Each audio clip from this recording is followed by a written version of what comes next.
আসসালামু আলাইকুম everyone, welcome back to anamikas kitchen. আমাদের আজকের রেসিপি সবজি দিয়ে পাকোড়া। পাকোড়া খেতে কম বেশি সবারই ভালো লাগে। আশা করি আজকের রেসিপিটিও আপনাদের ভালো লাগবে এবং খুবই অল্প কিছু উপকরণ দিয়ে এটা ঝটপট কীভাবে বাসায় তৈরি করে নিতে পারবেন সেটা আমি দেখাবো। চলে যাচ্ছি মূল রেসিপিতে। প্রথমে এখানে আমি সবজিগুলো নিয়ে নিয়েছি। এখানে আমি নিয়েছি প্রথমেই 1 কাপ পরিমাণ ফুলকপি, এটা খুব কুচি করে কেটে নিয়েছি। এরপর এখানে দিব শিম, এটাও 1 কাপ পরিমাণ নিয়েছি, এটা খুব কুচি করে কেটে নিয়েছি। যেহেতু সবজিগুলো আমি কাঁচা নিয়েছি তাই যতটা সম্ভব মিহি কুচি করে এগুলো কেটে নিয়েছি। এরপর এখানে একটা আলু আমি সবজি কাটার মেশিন দিয়ে খুব ভালো করে কুচি করে কেটে নিয়েছি। এরপর এখানে দিব 1 টেবিল চামচ পরিমাণ ধনে পাতা কুচি। এরপর দিব পেঁয়াজ 1 টেবিল চামচ পরিমাণ কুচি এবং কাঁচামরিচটা আপনারা আপনাদের স্বাদ মতো কম বেশি দিতে পারবেন। যেহেতু এটা সবজির পাকোড়া তাই এখানে পেঁয়াজের পরিমাণটা খুব বেশি একটা দেওয়ার প্রয়োজন নেই। এরপর এখানে আমি দিব হলুদ, মরিচ এবং ধনে গুঁড়ো 1 টেবিল চামচ পরিমাণ এবং জিরে গুঁড়ো 1 চা চামচ পরিমাণ, সাথে দিব 1 চা চামচ পরিমাণ লবণ।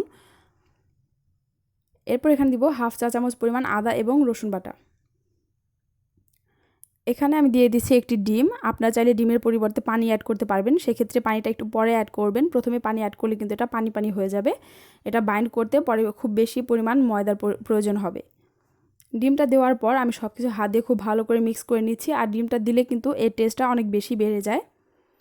এরপর সব কিছু একটু ভালো করে মিক্স করে নেওয়ার পর এখানে আমি আটা ইউজ করব। আজকে আমি আটা দিয়ে পাকোড়া তৈরি করছি। আপনাদের বাসায় যদি আটা না থাকে আপনারা ময়দা, বেসন অথবা চালের গুঁড়ো যে কোনো একটা কিন্তু সম পরিমাণে ইউজ করতে পারবেন। এরপর আটাটা দিয়ে খুব ভালো করে এটা মিক্স করে নিব। আটাটা একবারে দিব না, আমি অল্প অল্প করে দিব। আমার এখানে প্রায় হাফ কাপ পরিমাণ আটা লেগেছে। আপনারা অল্প অল্প করে দিয়ে দেখবেন, যতক্ষণ এটা একটা খুব সুন্দর করে বাইন্ড করা যাচ্ছে ততক্ষণ আটাটা দিতে হবে। আর এটাও খুব বেশি পরিমাণে আটা দিলে কিন্তু পরে এটা খেতে খুব বেশি এটা ভালো লাগবে না। সবজির পরিমাণটা যাতে বেশি থাকে সেভাবে আপনারা এখানে আটা ইউজ করবেন। এরপর এখানে আমি দিয়ে দিব হাফ চা চামচ পরিমাণ বেকিং পাউডার, দিয়ে সব কিছু খুব ভালো করে মিক্স করে নিব। আর এটা যখন দেখবেন আপনি হাত দিয়ে একটা খুব সুন্দর করে বল শেপ তৈরি করা যাচ্ছে তখন বুঝবেন এটা হয়ে গেছে মাখানো। সেই পর্যায়ে এটা আমি ভেজে নিব। এখানে একটা প্যানে আমি পর্যাপ্ত পরিমাণ তেল দিয়ে নিয়েছি। এখন এই তেলটা গরম হয়ে যাওয়ার পর এতে পাকোড়াগুলো হাত দিয়ে ছেড়ে দিব। এটা আলাদা কোনো শেপ করে নেওয়ার দরকার নেই, শুধু হাত দিয়ে নিয়ে এভাবে ছেড়ে দিলে কিন্তু খুব সুন্দর এটা পাকোড়ার শেপ চলে আসে। এরপর এগুলো ডুবো তেলে আমি ভেজে নিব 5 থেকে 7 মিনিটের মতো।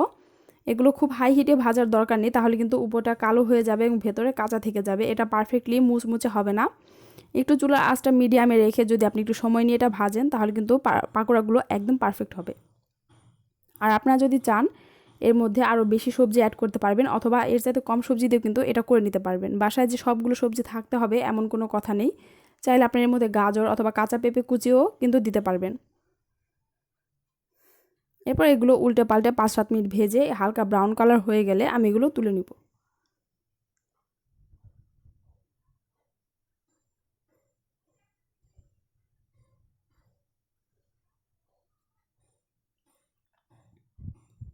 যেগুলো হয়ে গেছে সেই পাকোড়াগুলো আমি আগে তুলে নিব। সবগুলো পাকোড়া একসাথে তুলতে গেলে ছোটোগুলি কিন্তু পুড়ে যাবে আর বড়গুলো কাঁচা থেকে যাবে। তাই যে পাকোড়াগুলো আগে হয়ে গেছে সেগুলো আমি আগে তুলে নিব এবং একইভাবে আমি সবগুলো পাকোড়া ভেজে নিব। আমার পাকোড়াগুলো ভাজা হয়ে গেছে, দেখতেই পাচ্ছেন কতটা সহজে বাসায় এই চটপট জলদি এই খাবারটা তৈরি করে নেওয়া যায়। আশা করি রেসিপিটি আপনাদের সকলে ভালো লেগেছে। যদি ভালো লেগে থাকে অবশ্যই ভিডিওতে একটি লাইক দিবেন এবং আমার চ্যানেলটি সাবস্ক্রাইব করে পাশে বেল আইকনটি প্রেস করে রাখবেন, যাতে পরবর্তীতে কোনো ভিডিও আপলোড করলে সেটা সবার আগে আপনার কাছে পৌঁছে যায়। আর এটা খেতে কিন্তু অসম্ভব মজার হয়েছে এবং খুবই মুচমুচে হয়েছে। যদি আপনার বিকেলে এরকম একটি নাস্তা তৈরি করে খান তাতে সময়ও কম লাগে এবং সবাই কিন্তু খুব মজা করে খাবে। এরকম আরও রেসিপি পেতে আমার চ্যানেলটা অবশ্যই আপনারা সাবস্ক্রাইব করে রাখবেন এবং আমাকে জানাতে ভুলবেন না ভিডিওটি কেমন লেগেছে।